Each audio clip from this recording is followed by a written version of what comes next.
Okay. So karon refill tag tubig, no? Refill tag tubig sa ato ang refrigerator. Okay, wala na koy tubig diri. Nahulog na. So needed na pud tag tubig sa mga client nato, no? Sa mga client nato.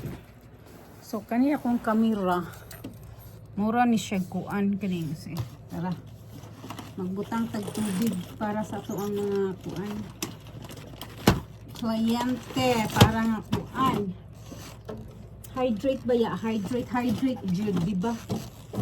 So kinahanglan jud nga na atay tubig ready for all the clients, no? Aron nga paghuman sa ilahang session, na sila'y mainom, o di ba? O libre na. Sa Lonas Masahi, guys. Libre na tubig nimo. Wala budget. Libre. Okay. Okay, dok. Ayan.